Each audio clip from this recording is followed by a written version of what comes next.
तरक्की इस बात से देखता हूं कि वहां महिलाओं ने कितनी तरक्की की है। महिलाओं के उत्थान के लिए बाबा साहब डॉक्टर आम्बेडकर कितने गंभीर थे, यह बताने के लिए उनका यह कथन ही काफी है।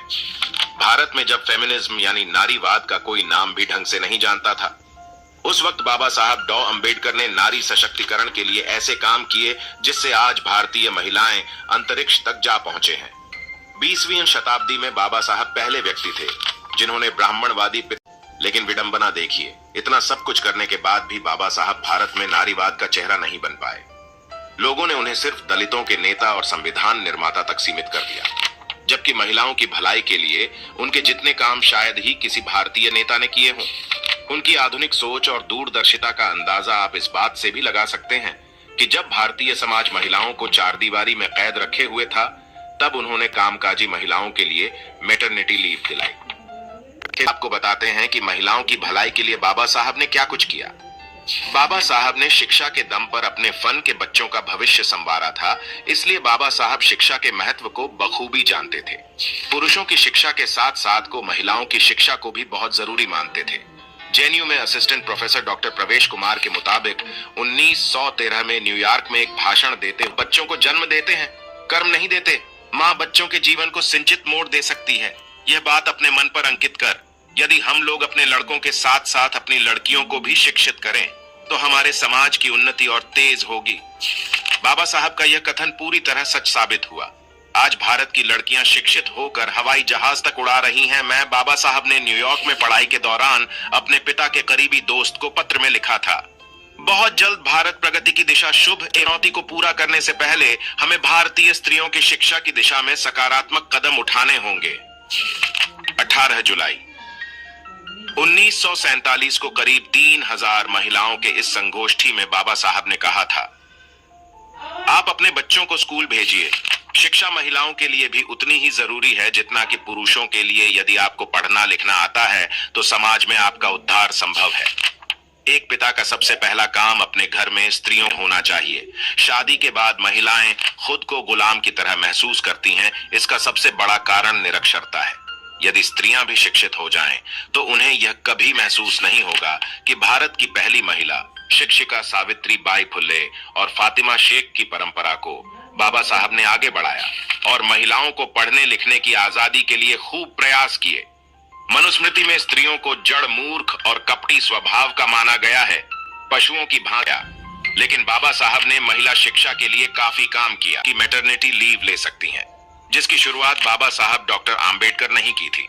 10 नवंबर 1938 को बाबा साहब डॉक्टर आम्बेडकर ने मुंबई लेजिस्लेटिव असेंबली में महिलाओं की समस्याओं से जुड़े मुद्दों को जोरदार तरीके से उठाया था।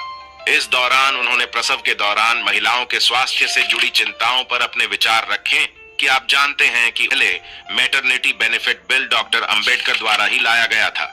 इसके बाद 1948 के एम्प्लॉय स्टेट इंश्योरेंस एक्ट के जरिए भी महिलाओं को मातृत्व अवकाश की व्यवस्था की गई। बाबा साहब ने यह काम उस वक्त कर दिया था जब उस जमाने के सबसे ताकतवर मुल्क भी इस मामले में बहुत पीछे थे। अमेरिका जैसे देश में साल 1987 में कोर्ट के दखल के बाद महिलाओं को मैटरनिटी लीव का रास्ता साफ हुआ था। अमेरिका ने सालों 1993 लीव एक्ट बनाकर आधिकारिक रूप से कामकाजी महिलाओं को पेड मैटरनिटी लीव का इंतजाम किया था। लेकिन भारतीय महिलाओं के लिए बाबा साहब यह काम 1940 के दशक में ही कर चुके थे।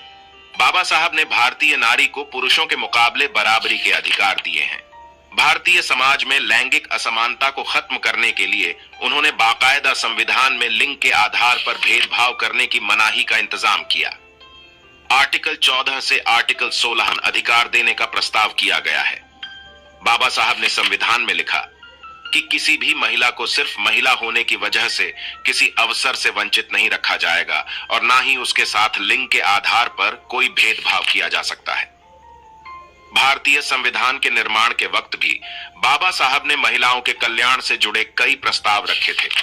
इसके अलावा महिलाओं की खरीद फरोख्त और शोषण के विरुद्ध भी बाबा साहब ने कानूनी प्रावधान किए। महिलाओं और बच्चों के लिए राज्यों को विशेष कदम उठाने की इजाजत भी दी।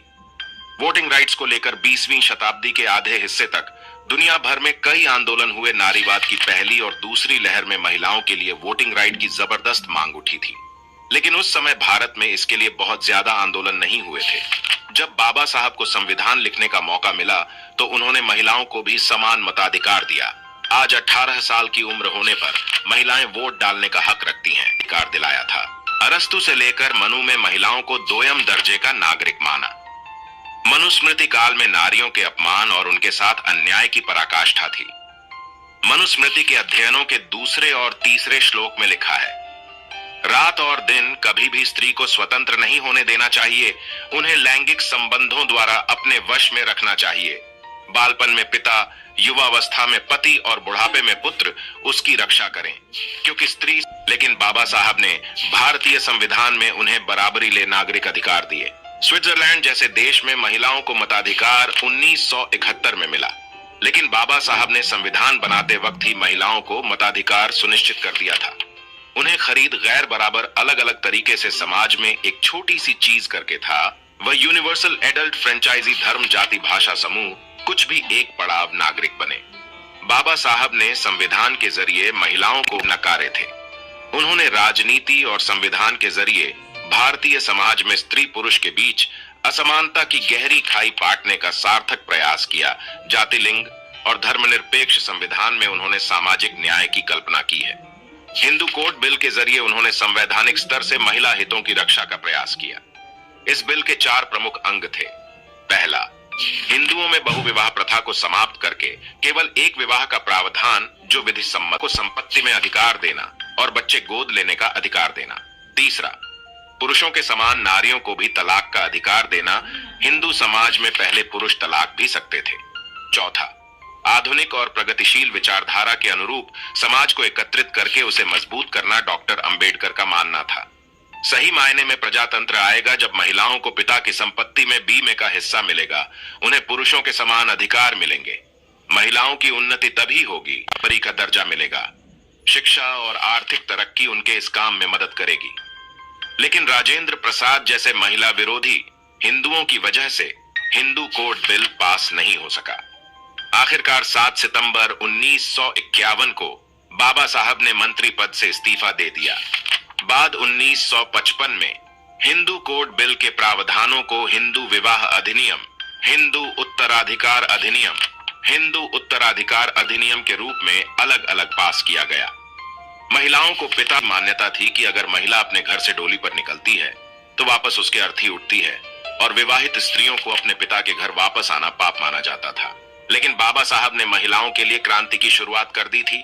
बाबा साहब ने असहाय महिलाओं को उठकर बाल विवाह और देवदासी प्रथा जैसी प्रथाओं के खिलाफ आवाज उठाई। 1928 में मुंबई में एक महिला कल्याणकारी संस्था की स्थापना की गई थी, जिसकी अध्यक्ष बाबा साहब की पत्नी रमाबाई थी।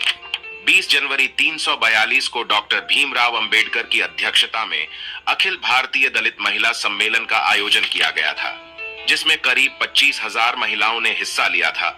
उस समय इतनी भारी संख्या में महिलाओं को एकजुट बाबा साहब ने दलित महिलाओं की प्रशंसा करते हुए कहा था, महिलाओं में जागृति का अटूट विश्वास है। सामाजिक कुरीतियों नष्ट करने में महिलाओं का बड़ा योगदान हो सकता है। मैं अपने अनुभव से यह बता रहा हूं कि जब मैंने दलित समाज का काम अपने हाथों में लिया था, तभी मैंने यह निश्चय किया था कि पुरुषों के साथ महिलाओं को भी आगे ले जाना चाहिए।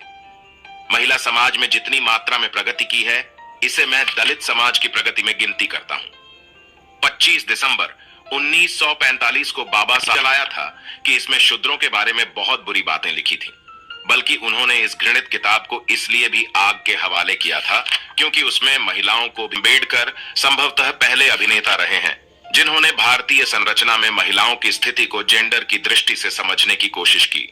उनके संपूर्ण विचार मंथन के दृष्टिकोण में सबसे महत्वपूर्ण मंथन का हिस्सा महिला सशक्तिकरण था। अंबेडकर के महिला चिंतन की वैचारिकी का केंद्र ब्राह्मणवादी पितृसत्तात्मक व्यवस्था और समाज में व्याप्त परंपरागत धार्मिक और सांस्कृतिक मान्यता